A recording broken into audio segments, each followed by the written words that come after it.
Hello student, स्वागत है आप सभी का केमिस्ट्री कक्षा में। आज की वीडियो में हम बात करेंगे डाइपोल मोमेंट की।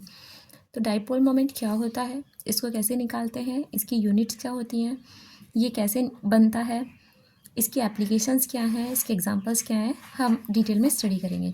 तो सबसे पहले हम बात करते हैं डाइपोल मोमेंट की।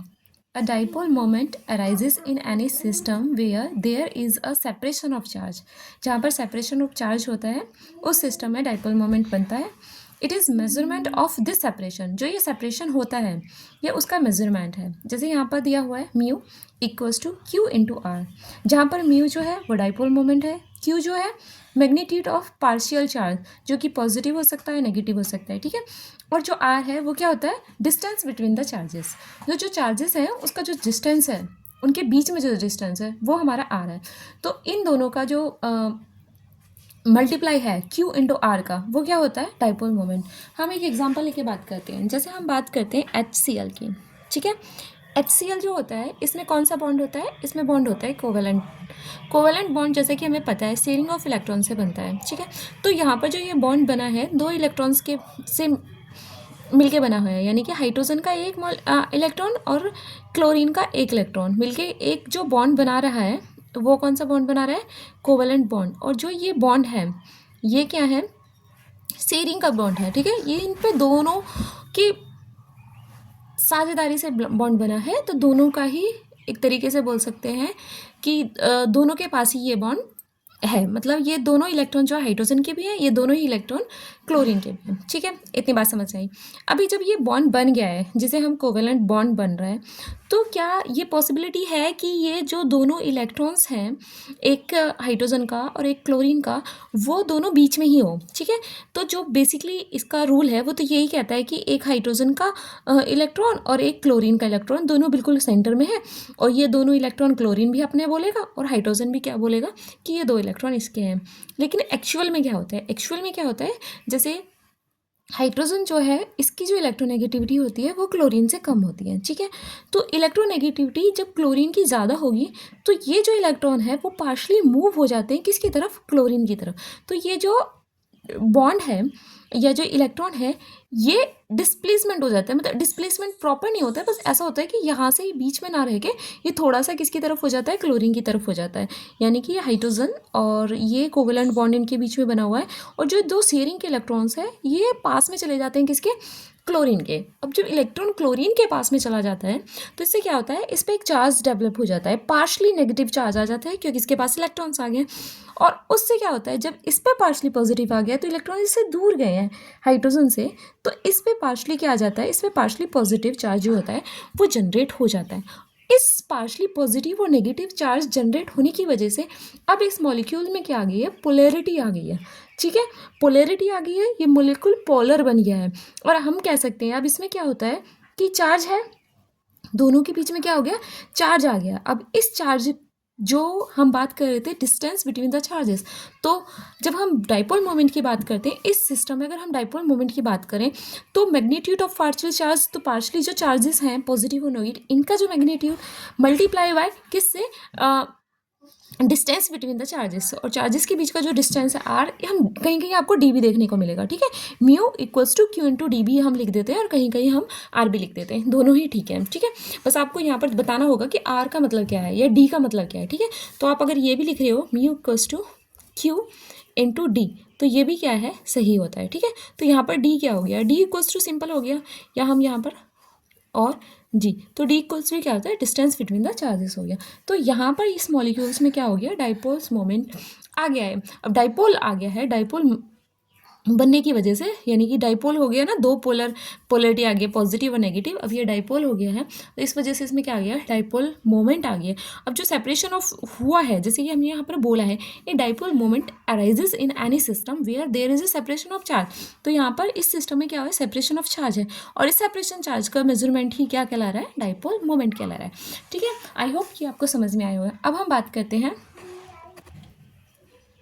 यूनिट ऑफ डाइपोल मोमेंट, तो जो डाइपोल मोमेंट है उसकी यूनिट क्या होती है? तो जो एसआई अगर यूनिट की हम बात करें तो डाइपोल मोमेंट की एसआई जो यूनिट होती है वो कॉलम मीटर होती है, कूलाम मीटर होती है, और कॉमन यूनिट एसजीटी यूनिट की अगर हम बात करें तो वो डिबाई होती है। ठीक है, जो कॉमनली हम जो यूज़ कर रहे हैं डाइपोल मोमेंट की यूनिट वो डिबाई में ही यूज़ कर रहे हैं, और आपके पेपर में जब क्वेश्चन आएगा तो मोस्ट प्रोबेबली जो वो पूछेगा वो डिबाई में ही क्वेश्चन पूछेगा। ठीक है, तो यहाँ पर मैंने 1 डिबाई के, अगर हम कूलाम मीटर में अगर आपका आंसर पूछा है तो आप 1 debye equals to 3.3356 into 10⁻³ coulomb metre, इससे आप कन्वर्ट कर सकते हैं। और 1 डिबाई अगर हम बात करें ESU सेंटीमीटर में, तो ये 1 डिबाई जो होता है 1 इंटू 10⁻18 ESU सेंटीमीटर में क्या होता है, ये वैल्यू होती है 1 डिबाई की।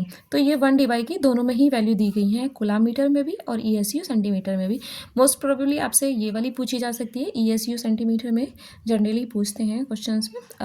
आपको कोई प्रॉब्लम नहीं होगी, दोनों में 1 डिबाई का आपको आंसर देंगे। आप डिबाई में निकाल लीजिए, देन उसको आप कन्वर्ट कर सकते हैं कूलाम मीटर में भी और ESU सेंटीमीटर में भी। ठीक है, अब हम बात करते हैं डाइपोल मोमेंट की। Dipole moment is a vector quality. ठीक है, तो ये वेक्टर क्वांटिटी होती है, possess both magnitude and direction.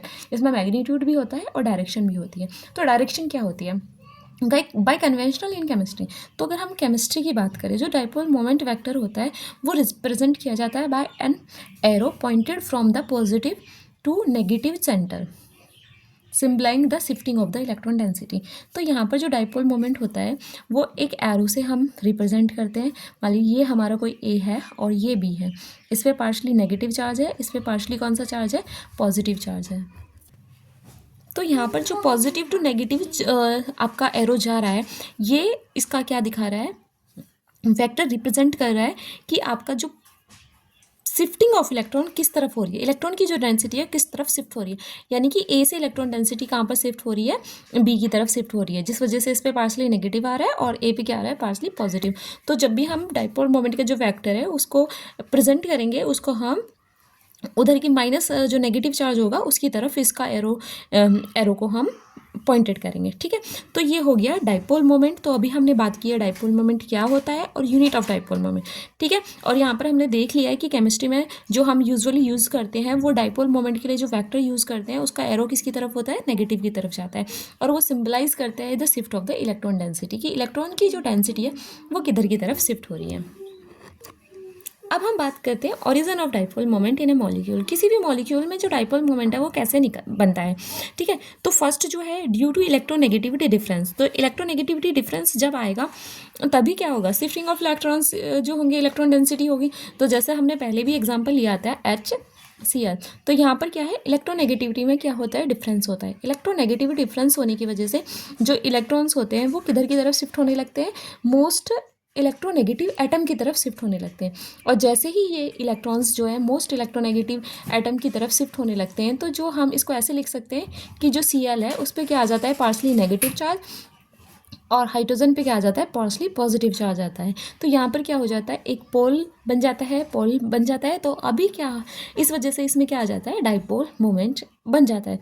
तो ड्यू टू इलेक्ट्रोनेगेटिव डिफरेंस भी हम बात कर सकते हैं। एक और एग्जाम्पल ले लेते हैं। जैसे एक एग्जाम्पल अगर हम बात करें किसकी, let's say we take H2O।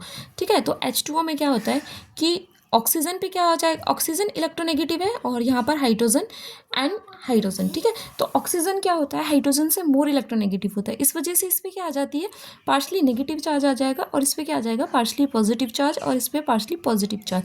तो यहाँ पर भी क्या हो जाता है, इलेक्ट्रोनेगेटिविटी डिफरेंस होने की वजह से यहाँ पर भी अब क्या आ गया है, डाइपोल आ गया है। ठीक है, और ये इसमें क्या होता है, डाइपोल मोमेंट प्रेजेंट होता है। ठीक है, तो एक तो कारण हो गया ड्यू टू इलेक्ट्रोनेगेटिविटी डिफरेंस। तो इलेक्ट्रोनेगेटिविटी में डिफरेंस होने की वजह से डाइपोल मोमेंट क्रिएट हो जाता है। ठीक है, दूसरा है ड्यू टू मॉलिक्यूलर ज्योमेट्री। ये इंपॉर्टेंट है। अब देखो, अब आप ये बोलोगे कि मैम जैसे कि हम बात कर लें CO2 की। ठीक है, तो CO2 में भी डाइपोल मोमेंट होगा, तो देखते हैं, चलिए। तो अगर हम बात करें CO2 की, तो कार्बन ये ऐसा हो गया। ठीक है, अब देखो ऑक्सीजन और कार्बन है। ठीक है, तो ऑक्सीजन में क्या होता है, और ऑक्सीजन जो होता है मोर इलेक्ट्रोनेगेटिव होता है ड्यू टू, अगर हम बात करें कार्बन से। ठीक है, और ऑक्सीजन मोर इलेक्ट्रोनेगेटिव हो गया, और जो कार्बन हो गया वो लेस इलेक्ट्रोनेगेटिविटी होगी इसकी एज़ कम्पेयर टू अगर हम बात करें ऑक्सीजन। तो यहाँ पर क्या होना है, तो यहाँ पर तो डाइपोल मोमेंट होना चाहिए, ठीक है। अब हम क्या कहते हैं कि एरो को भी अगर शिफ्ट करें तो एक एरो हमारा ऐसे जाएगा, एक एरो हमारा ऐसे जाएगा। अब यहाँ पर बात आती है ज्योमेट्री की, ठीक है। यहाँ पर ज्योमेट्री का केस जो है वो इम्पोर्टेंट हो जाता है। अब अगर हम बात करें, जैसे ये जो CO2 मॉलिक्यूल होता है, ये क्या होता है, ये मॉलिक्यूल होता है लीनियर, ठीक है। लीनियर होने की वजह से क्या होता है कि जो वेक्टर का जब हम एडिशन करते हैं, ये वाला वेक्टर के इधर गया, ये वाला साइन और ये इधर गया, तो ये फाइनल जो नेट जो इनका डाइपोल मोमेंट होता है वो कैंसिल आउट हो जाता है। इतना इधर है, इतना इधर है, तो कैंसिल आउट होने के बाद जो डाइपोल मोमेंट इसका होता है, तो म्यू जो होता है इसका ज़ीरो हो जाता है, ठीक है। म्यू क्या हो जाता है, ज़ीरो हो जाता है। इसका रीज़न क्या है, लीनियर मॉलिक्यूल होने की वजह से।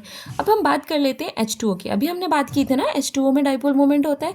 अगर हमारा, अब देखो मॉलिक्यूलर ज्योमेट्री यहाँ पर रोल करती है। अब हम ऐसा भी तो बोल सकते हैं ना, जैसे हमने CO2 लिखा वैसे हम वाटर को क्यों नहीं लिख सकते, वाटर को ऐसे लिख लें, तो यहाँ पर पार्शली नेगेटिव, यहाँ पर पार्शली पॉजिटिव, यहाँ पार्शली पॉजिटिव। अब इसकी वजह से एक और पार्शली नेगेटिव मतलब इसकी तरफ से भी हम लगा सकते हैं, ठीक है। अब देखिए यहाँ से ये गया इधर और ये गया इधर, ठीक है। ऐसे भी तो कर सकते हैं हम। जब हम ऐसे करेंगे तो इसमें म्यू क्या होना चाहिए, इसका जो म्यू है, म्यू इक्वल्स टू ज़ीरो होना चाहिए। लेकिन हमें पता है कि जो वाटर मॉलिक्यूल है उसका म्यू इक्वल्स टू ज़ीरो नहीं होता है, mu equals to not equal to zero होता है, ठीक है। अगर हम बात करें इसकी, तो इसका म्यू जो होता है नॉट इक्वल टू ज़ीरो होता है। इसका अगर म्यू की बात करें, वो अगर डिवाई में बात करें तो 1.85 डिवाई होता है, किसका, वाटर का होता है, ठीक है। तो अच्छा खासा डाइपोल मोमेंट है। तो यहाँ पर हम ये कह सकते हैं कि जो H2O मॉलिक्यूल है वो क्या है, लीनियर तो बिल्कुल नहीं है, ठीक है, लीनियर नहीं है। इसका मतलब लीनियर नहीं है तो क्या है, तो इसका जो मॉलिक्यूल, वाटर जो मॉलिक्यूल होता है वो कैसा होता है, वो बेंट होता है, ठीक है। एंगुलर मूवमेंट, एंगुलर शेप में होता है, बेंट होता है, ठीक है, इस तरह से होता है। और जब हम इसका वेक्टर निकालेंगे तो ये ऐसे निकलेगा, ओ सॉरी, ये ऐसे जाएगा, ठीक है। पार्सली पॉजिटिव से नेगेटिव की तरफ जाता है ना, पार्सली पॉजिटिव टू नेगेटिव की तरफ, तो ये ऐसे होगा। और यहाँ पर जो म्यू होगा वो होगा 1.85 डिवाई के बराबर, ना कि ज़ीरो के बराबर। इसका रीज़न हमें समझ में आ गया है।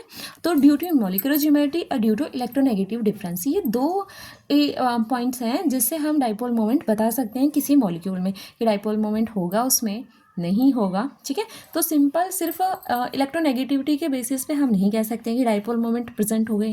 इलेक्ट्रोनेगेटिविटी डिफरेंस की वजह से हमें क्या है, इतना बता देंगे कि अच्छा पोलैरिटी तो आ गई है। अब उसके बाद हमारा जो मॉलिक्यूलर ज्योमेट्री है, जब तक अगर हमें उसके बारे में आइडिया नहीं होगा या उसके बारे में नहीं पता होगा तो हम एग्जैक्ट नहीं बता सकते कि उसमें डाइपोल मोमेंट है या नहीं है, ठीक है। तो molecular geometry and electronegative difference, ये दो इंपॉर्टेंट चीज़ है जो हमें बताएंगे कि किस मॉलिक्यूल्स में डाइपोल मोमेंट है और किस मॉलिक्यूल में डाइपोल मोमेंट नहीं है, ठीक है। अभी हम कुछ एग्जांपल्स की बात कर लेते हैं।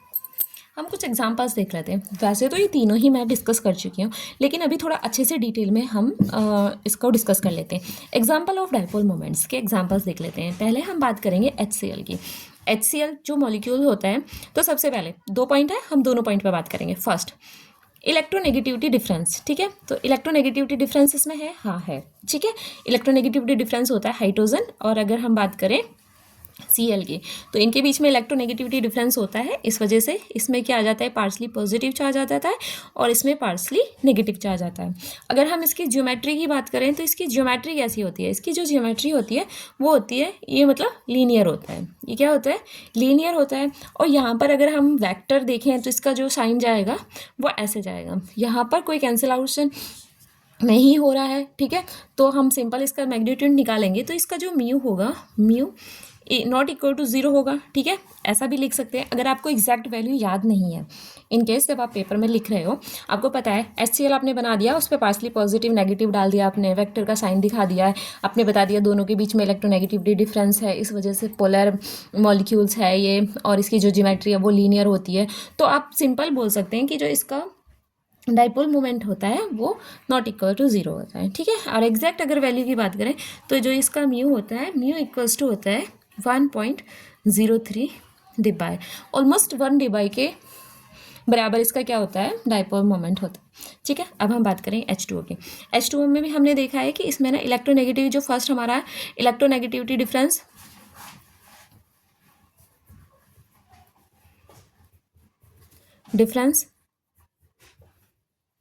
जो होता है, हाँ प्रेजेंट है। ठीक है, तो H और क्या हो गया, और ज्योमेट्री हमें पता ही है, इसकी ज्योमेट्री क्या होती है, ज्योमेट्री या शेप अगर हम बात करें तो वो क्या होती है, ज्योमेट्री नहीं, यहाँ पर हम शेप लिख देते हैं। ठीक है, शेप लिख देते हैं, क्योंकि ज्योमेट्री में ना हम इंक्लूड नहीं करते हैं लॉन पेयर, शेप में हम इंक्लूड कर देते हैं। ठीक है, ज्योमेट्री में हम इंक्लूड करते हैं, ज्योमेट्री में क्या होता है, हम लॉन पेयर को ना इंक्लूड कर लेते हैं, लेकिन शेप में उसको इंक्लूड नहीं करते हैं हम। ठीक है, तो उससे हमें एक्चुअल जो उसका शेप है ना वो पता चल जाती है। तो जो इसकी शेप होती है वो एंगुलर होता है। ठीक है,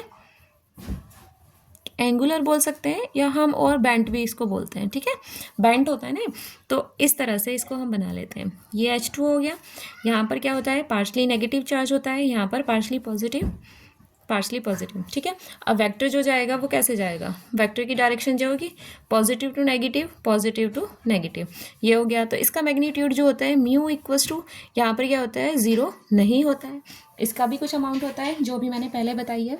तो यहाँ पर क्या होता है, म्यू जो होता है इसका, म्यू इक्वल्स टू होता है 1.85 डिवाइड, वाटर मॉलिक्यूल्स का जो म्यू होता है वो कितना होता है, 1.85 होता है। तो इस वजह से हम क्या बोल रहे हैं, इसमें जो इसका नेट डाइपोल मोमेंट होता है ये लीनियर नहीं होता है। ठीक है, ये लीनियर नहीं होता है। अभी हम CO2 की बात करें तो ये हमने पहले भी देखा था, इलेक्ट्रोनेगेटिविटी डिफरेंस इसमें हाँ प्रेजेंट है। अगर हम इसकी शेप की बात करें, शेप और ज्योमेट्री सेम होती है इसकी, तो अगर इसकी बात करें तो वो क्या होती है, लीनियर होती है, लीनियर होती है। और CO2 अगर हम यहाँ पर लिखें, यहाँ पार्शली क्या आ गया, पॉजिटिव आ गया, यहाँ पार्शली नेगेटिव और यहाँ पार्शली नेगेटिव। वेक्टर अगर हम लिखें, ऐसे लिखें पॉजिटिव टू नेगेटिव की तरफ, तो नेट जो डाइपोल मोमेंट हो गया वो कितना हो गया, ज़ीरो हो गया। ठीक है, तो यहाँ पर नेट डाइपोल मोमेंट कितना हो गया, ज़ीरो हो गया। अब बात कर लेते हैं NH3 की। NH3 की बात करने से पहले एक और एग्जाम्पल ले लेते हैं, यहाँ पर चलो फिफ्थ करके लिख देते हैं। ठीक है, यहाँ पर हम ले लेते हैं BH3। ठीक है, इंपॉर्टेंट है इसलिए मैं आपको बोल रही हूँ। अगर हम BH3 ले लें, या फिर इसको ले लेते हैं BF3 ले लेते हैं। ठीक है, BF3 ले लेते हैं, ये हो गया BF3, हमने मॉलिक्यूल ले लिया है।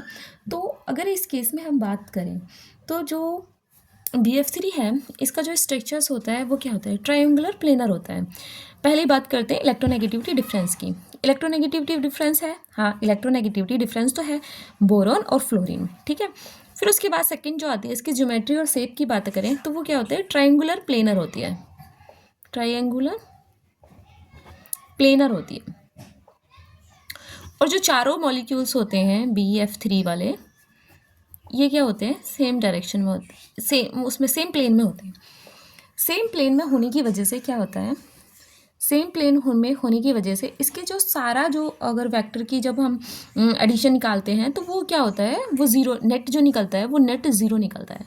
ठीक है, वो ज़ीरो होता है। तो इसके जो चारों बॉन्ड्स हैं वो क्या होते हैं, प्लेन में होते हैं। इस वजह से इसका जो डाइपोल मोमेंट है वो कितना आता है, ज़ीरो आता है। तो इनका जो वेक्टर सम होता है तीनों बॉन्ड का, इस वाले बॉन्ड का देखिए, अगर यहाँ पर पार्शली नेगेटिव होगा, यहाँ पार्शली नेगेटिव, यहाँ पार्शली नेगेटिव, यहाँ पार्शली क्या होगा, पॉजिटिव होगा। तो पॉजिटिव टू नेगेटिव ऐसे जाएगा, positive to negative, positive to negative, इन तीनों का जो वेक्टर सम होगा वो कितना आएगा, ज़ीरो आएगा निकल के। ठीक है, इस वजह से इसका नेट जो डाइपोल मोमेंट हो गया वो कितना हो गया, ज़ीरो हो गया। नेट डाइपोल मोमेंट निकल के अब वो आएगा, ज़ीरो आएगा। ठीक है, क्योंकि ये तीनों के तीनों क्या है, सेम प्लेन में होते हैं। ठीक है, लेकिन अगर आप बात करें NH3 की, NH3 के केस में ऐसा नहीं होता है। यहाँ पर क्या होता है, देखिए नाइट्रोजन के जो तीनों बॉन्ड्स होते हैं, हाइड्रोजन, तीनों जो हाइड्रोजन्स होते हैं वो सेम प्लेन में नहीं होते हैं। ठीक है, यहाँ पर जो क्या होता है, लॉन पेयर ऑफ इलेक्ट्रॉन भी होता है। अगर हम इसकी देखो अभी जियोमेट्री की बात कर रहे थे, तो इसकी जियोमेट्री क्या होगी, जियोमेट्री इसकी होगी sp3 हो गया, तो ये टेट्राहेड्रल होगा। ठीक है, टेट्राहेड्रल हो गया। लेकिन अगर हम शेप की बात करें तो शेप क्या होगी इसकी, trigonal planar, trigonal sorry trigonal pyramidal, pyramidal. इसकी जो शेप हो जाएगी वो क्या हो जाएगी, ट्राइगोनल पिरामिडल हो जाएगी, ट्राइगोनल पिरामिडल इसकी क्या हो जाएगी, शेप हो जाएगी। तो पिरामिडल शेप होने की वजह से इसके जो तीनों हाइड्रोजन बॉन्ड्स हैं वो सेम प्लेन में नहीं होते हैं, तो इनका जो वेक्टर जब हम काउंट करेंगे तो तीनों बॉन्ड का अलग अलग होगा और वो आपस में कैंसिल आउट नहीं होगा। तो म्यू यहाँ पर नॉट इक्वल टू 0 होगा। किसके केस में, अमोनिया के केस में mu equal to not equal to 0। तो म्यू की कुछ ना कुछ वैल्यू होगी जो कि वैल्यू होगी 1.45 डिबाई। ठीक है, इतनी वैल्यू किसकी होगी, इसकी अमोनिया के केस में होगी। इसका डाइपोल मोमेंट होगा और वो कितना होगा 1.45 डिबाई हो गया। ठीक है, क्योंकि किसकी वजह से, शेप की वजह से। ठीक है, तो हमने जो दो महत्वपूर्ण जो पॉइंट्स देखे थे कि इसका ओरिजिन कैसे होता है, एक तो इलेक्ट्रोनेगेटिविटी डिफरेंस की वजह से, ठीक है, और दूसरा जियोमेट्री। ये दोनों चीज़ें हमें पता होनी चाहिए, उसके बाद हम आसानी से किसी भी मॉलिक्यूल का क्या करते हैं, डाइपोल मोमेंट निकाल सकते हैं। ठीक है, पहले हमें इलेक्ट्रोनेगेटिविटी डिफरेंस देखना है। अगर किसी में इलेक्ट्रोनेगेटिव डिफरेंस नहीं है, अगर हम बात करें CH4 की, वैसे तो यहाँ भी होता है लेकिन बहुत ही कम होता है। ठीक है, तो यहाँ पर क्या होगा, डाइपोल मोमेंट जो होता है वो बेसिकली इतना ज़्यादा नहीं होता है। ठीक है, और इसका जो ज्योमेट्री होती है वो भी परफेक्ट होती है, टेट्राहेड्रल होती है। ठीक है, तो इस वजह से भी इसका डाइपोल मोमेंट क्या हो जाता है, 0 हो जाता है। और इलेक्ट्रोनेगेटिव डिफरेंस भी इसमें काफ़ी कम होता है। ठीक है, इतना नहीं होता है। और फिर दूसरा तो शेप आ गया। शेप इसकी जो होती है वो ज्योमेट्री और शेप सेम ही होती है, टेट्राहेड्रल। तो चारों बॉन्ड सेम होने के बाद इसका जो टोटल वेक्टर सम होता है वो आपस में कैंसिल आउट हो जाता है, तो इसका भी कितना निकलता है, 0 ही निकलता है। अब मोस्ट इंपॉर्टेंट हम बात करेंगे एप्लीकेशन की।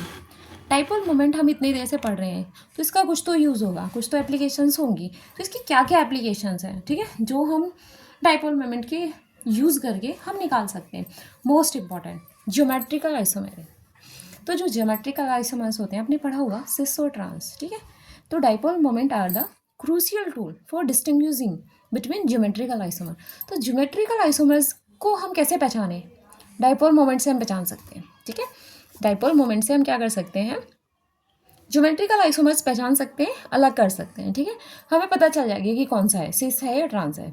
सबसे पहले बात करते हैं सिस क्या होता है, ट्रांस क्या होता है। ठीक है, आई होप आपको पता होगा लेकिन थोड़ा सा मैं बता देती हूँ। ठीक है, जैसे अगर हम बात करें C≡C। ठीक है, अब कार्बन की कितनी होती है, 4 वैलेंसी होती है, 2 वैलेंसी तो हमने कंप्लीट कर दी। अगर यहाँ पर हाइड्रोजन है और यहाँ हाइड्रोजन है, ठीक है, और यहाँ पर क्या है, Cl है, और यहाँ पर क्या है, Cl है, तो ये क्या है, जब दोनों Cl यहाँ पर सेम है और ये हाइड्रोजन सेम है, ये हो गया सिस।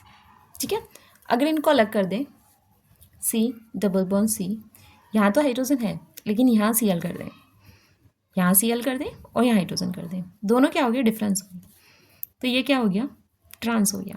ठीक है, तो ये दो हो गए सिस और ट्रांस आइसोमर। ठीक है, अब हम डाइपोल मोमेंट का यूज़ करके हम कैसे बताएंगे कि सिस क्या है, ट्रांस क्या है, ये क्या होता है सिस और ट्रांस के केस में।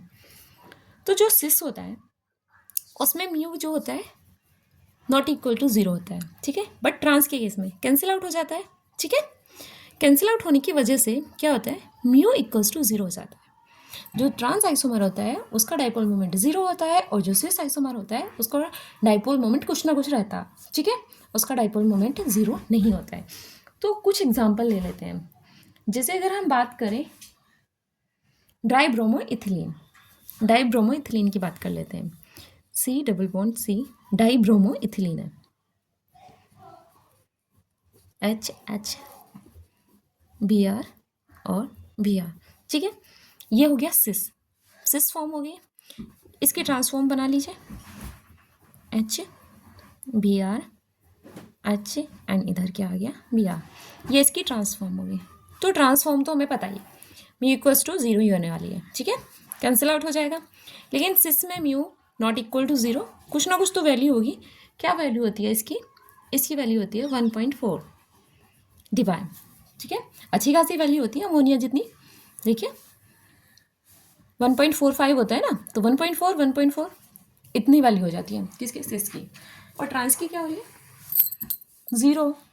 ठीक है, तो सबसे मोस्ट इम्पॉर्टेंट इसकी एक एप्लीकेशन होती है डाइपोल मोमेंट की, क्या कि हम ज्योमेट्रिकल आइसोमर को पहचान सकते हैं कि कौन सा सिस है, कौन सा ट्रांस है। आई होप ये समझ में आ गया।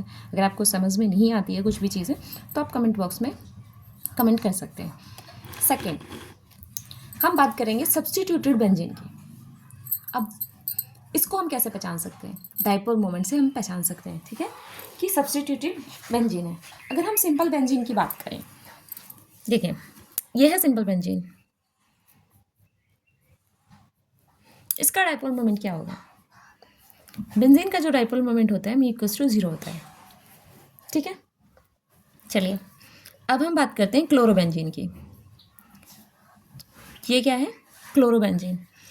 इसका जो डाइपोल मोमेंट होता है नॉट इक्वल टू 0, ठीक है। कुछ ना कुछ डाइपोल मोमेंट होगा। यहाँ पर क्या होगा? कार्बन होगा, और यहाँ पर क्या है? क्लोरीन। क्लोरीन और कार्बन के बीच में क्या होता है? इलेक्ट्रोनेगेटिविटी डिफरेंस होता है, ठीक है। और जब डिफरेंस होगा तो इलेक्ट्रॉन्स जो पार्सली मूव कहाँ करेंगे? क्लोरीन की तरफ करेंगे। तो यहाँ पर कुछ ना कुछ नेट डाइपोल मोमेंट होगा, उसकी डायरेक्शन हम ऐसे भी लिख सकते हैं। तो यहाँ पर क्या होगा कि म्यू नॉट इक्वल टू 0 होगा, ठीक है। अगर हम बात करें एग्जैक्ट म्यू की वैल्यू, तो म्यू की जो वैल्यू होगी वो होगी 1.55 डिबाई में ही है, ठीक है। अब हम बात करते हैं सेकेंड एग्जाम्पल की। सेकेंड एग्जाम्पल हम ले लेते हैं पैरा डाइक्लोरोबेंजीन। पैरा डाइक्लोरोबेंजीन, ये तो क्लोरोबेंजीन हो गया। अब इसके पैरा पोजीशन पे क्लोरीन लगा दें तो पैरा डाइक्लोरोबेंजीन, ठीक है। इसका क्या होगा? तो आपने पढ़ा है कि इधर और ऐसे क्या हो जाएगा? कैंसिल आउट हो जाएगा। तो म्यू इक्वल्स टू क्या आ जाएगा? 0 आ जाएगा, ठीक है। अभी एक और चीज़ कि अगर हम 3 जगह क्लोरीन लगा दें, यहाँ पर और यहाँ पर एंड यहाँ पर, कुछ कुछ ये ऐसा बन जाएगा जैसा हमारे BF3 का था, ठीक है। 120 डिग्री इसका हो जाएगा। इसका कितना आ जाता है? इसका 180 था, ये 180 डिग्री पे था। बिल्कुल लीनियर वाला जो सीन था, ठीक है, ये वाला ये वाला यहाँ पर हमने पढ़ा था, ये लीनियर। इसका कितना होता है? 180 डिग्री होता है ना। तो ये क्या है? लीनियर है, तो ये लीनियर वाला आ जाएगा इसमें। इस वाले में सेम हो गया जैसे हमारा इसमें होता है कार्बन डाइऑक्साइड में, सॉरी उसमें तो अलग अलग थे ना HCl में। तो ये भी लीनियर है। लीनियर का कितना होता है? 180 डिग्री होता है। अगर हम उसकी बात करें बॉन्ड एंगल की, तो बॉन्ड एंगल कितना होता है? 180 होता है। तो यहाँ भी कितना हो गया? 180 हो गया बॉन्ड एंगल। और यहाँ पर अगर हम बात करें क्लोरीन की, तो 120 हो गया, जैसा कि इसमें था BF3 में। तो यहाँ भी बॉन्ड एंगल कितना है? 120 होता है, 120 होता है, ठीक है।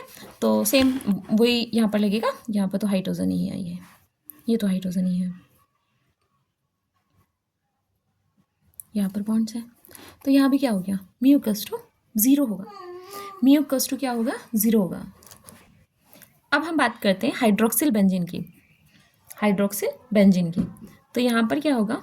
OH, ठीक है। तो अभी तो हमको ऑब्वियस है कि म्यू नॉट इक्वल टू 0 होगा। कितनी वैल्यू होगी? म्यू इक्वल्स टू की जाएगी 1.40 डिवाइड, ठीक है, इतनी होगी। अब ये मोस्ट इंपॉर्टेंट है। अभी ये बताइए कि यहाँ पर क्या होगा? अगर यहाँ पर OH लगा दें और यहाँ पर OH लगा दें, तो ये आपका क्या हो गया? पैरा डाइहाइड्रोक्सी बेंजीन, ठीक है। अब म्यू की वैल्यू बताइए, म्यू की वैल्यू क्या होगी? बस सोचिए, वीडियो को पॉज कीजिए और फिर बताइए कि म्यू की वैल्यू यहाँ पर क्या रहने वाली है। क्लोरीन का एग्जाम्पल आपके पास है, ठीक है। अभी सोचिए और उसके बाद बताइए। और जो आपको 2 एग्जाम्पल दिए थे, 2 पॉइंट्स आपको बताए थे, इलेक्ट्रोनेगेटिविटी डिफरेंस एंड ज्योमेट्री, उसका थोड़ा ध्यान रखना है। एंड देन उसके बाद आप बताइए कि इसका म्यू इक्वल्स टू क्या हो गया। तो एक बार वीडियो पॉज कीजिए और फिर बताइए। चलिए ठीक है, अब आपने कर लिया होगा। अब अपना आंसर मैच कर सकते हैं। तो यहाँ पर जो म्यू इक्वल्स टू क्या होगा? नॉट इक्वल्स टू 0 होगा। यहाँ पर 0 नहीं होगा। तो ये कैसे इससे अलग है? देखिए यहाँ पर एक ही एलिमेंट है क्लोरीन। यहाँ पर अगर आप देखोगे तो यहाँ पर ये OH है, ठीक है। वाटर का मॉलिक्यूल्स एक बार याद कीजिए, लीनियर होता है क्या? वो बाइंड होता है। तो कहीं ना कहीं ये जो इसका इफेक्ट होगा ना, इस वजह से ये प्लेन में नहीं होगा हाइड्रोजन, और जब प्लेन से बाहर हो जाएगा तो इफेक्ट डालेगा, और यहाँ पर म्यू की जो वैल्यू होगी वो 0 नहीं होगी। और अगर आपका इसका म्यू निकालेंगे तो इसका जो म्यू होता है 1.64 डिवाइड होता है। बहुत अच्छा खासा इसका मैग्नीट्यूड म्यू की वैल्यू होती है 1.64 होती है, ठीक है। तो 1.64 होती है इसकी। तो इस तरह से हम सब्सटीट्यूटेड बेंजीन का पता भी लगा सकते हैं, किससे, म्यू से। ठीक है, म्यू की वैल्यू से अगर हम डाइपोल मोमेंट की बात करें तो डाइपोल मोमेंट से हम ये भी पता लगा सकते हैं। फर्स्ट ज्योमेट्रिकल आइसोमर्स में सिस और ट्रांस का हम बता सकते हैं कि सिस है या ट्रांस है। सिस का डाइपोल मोमेंट होता है, ट्रांस का डाइपोल मोमेंट नहीं होता है। उसी तरह सब्सटीट्यूटेड बेंजीन का भी बता सकते हैं। ठीक है, अब हम क्या कर सकते हैं, प्रेडिक्ट कर सकते हैं सॉल्युबिलिटी। कैसे, जो पोलर मॉलिक्यूल होगा वो डिसॉल्व होगा कौन से में, पोलर सॉल्वेंट में। पोलर सॉल्वेंट में जो नॉन पोलर सॉल्वेंट होगा, सॉरी, जो नॉन पोलर मॉलिक्यूल होगा वो नॉन पोलर सॉल्वेंट में ही क्या होगा, डिसॉल्व हो गया। ठीक है, सॉल्वेंट में डिसॉल्व होगा। और पोलरिटी हम कैसे बता सकते हैं, मैंने उससे बता सकते हैं कि पोलरिटी है उस मॉलिक्यूल में या नहीं। किससे बता सकते हैं, डाइपोल मोमेंट से बता सकते हैं। ठीक है, पोलरिटी आ जाती है तो उसी से, अगर वो पोलर है तो पोलर सॉल्वेंट में डिसॉल्व होगा, अगर वो नॉन पोलर है तो वो नॉन पोलर सॉल्वेंट में डिसॉल्व हो गया। तो नॉन पोलर वाला जो है पोलर सॉल्वेंट में डिसॉल्व नहीं होगा, और उसी तरह से जो पोलर है वो नॉन पोलर में डिसॉल्व नहीं होगा। ठीक है, तो ये सब हम प्रेडिक्ट कर सकते हैं सॉल्युबिलिटी में। अब हम क्या कर सकते हैं कि मॉलिकुलर ज्योमेट्री भी प्रेडिक्ट कर सकते हैं। आपके पास एग्जांपल है H2O का। तो H2O क्या होता है, अगर H2O का हम हाइब्रिडाइजेशन निकालें तो ट्राइगोनल प्लेनर होना चाहिए। क्या होता है, एंगुलर होता है। क्या होता है, एंगुलर होता है, और उसका जो है क्या कहते हैं, शेप जो होती है एंगुलर होती है, उसमें डाइपोल मोमेंट होता है। अगर उसकी ज्योमेट्री सेम होती, ज्योमेट्री और शेप सेम होती, तो उससे हम क्या बता सकते थे कि उसमें फिर डाइपोल मोमेंट नहीं होना चाहिए था। जैसे कि BF3 का केस हो गया। तो यहाँ पर क्या होता है, इसकी ज्योमेट्री क्या होती है, एंगुलर होती है। उसी तरह से अगर हम बात करें BF3 की, तो BF3 तो डाइपोल मोमेंट होता ही नहीं है, तो इसकी जो ज्योमेट्री होती है वो क्या होती है, ट्रायंगुलर प्लेनर होती है। ट्रायंगुलर प्लेनर होती है। उसी तरह से अगर हम बात करें अमोनिया की, अमोनिया की क्या होती है, मतलब जो ज्योमेट्री होती है वो ट्रायंगुलर प्लेनर तो नहीं होती है, क्वेश्चन अलग होती है, और डाइपोल मोमेंट इसमें होता है। ठीक है, और इसकी ज्योमेट्री जो होती है वो क्या होती है, स्क्वायर ट्राइगोनल पिरामिडल। ठीक है, और अगर हम बात करें CO2 की, तो CO2 क्या होता है, लीनियर होता है, ये बेंट नहीं होता है। अगर बेंट होता है तो इसका कहीं ना कहीं क्या होता है, मॉलिक्यूलर डाइपोल मोमेंट होता है, लेकिन डाइपोल मोमेंट इसका क्या होता है, नहीं होता है, तो लीनियर है। वाटर में डाइपोल मोमेंट होता है, इसलिए वो लीनियर नहीं है, एंगुलर है। ठीक है, ये दो कर सकते हैं। इसके बाद हम बात क्या कर सकते हैं, कैलकुलेट कर सकते हैं परसेंटेज आयनिक करेक्टर। तो आयनिक करेक्टर जो है वो हम बता सकते हैं किसी भी मॉलिक्यूल्स के अंदर, जैसे भी कोई कंपाउंड है वो आयनिक है या नहीं है। ठीक है, तो वो हम कैलकुलेट कर सकते हैं किसकी हेल्प से, हम कर सकते हैं डाइपोल मोमेंट की हेल्प से। तो परसेंटेज आयनिक करेक्टर हम निकाल सकते हैं म्यू एक्सपेरिमेंटल अपॉन म्यू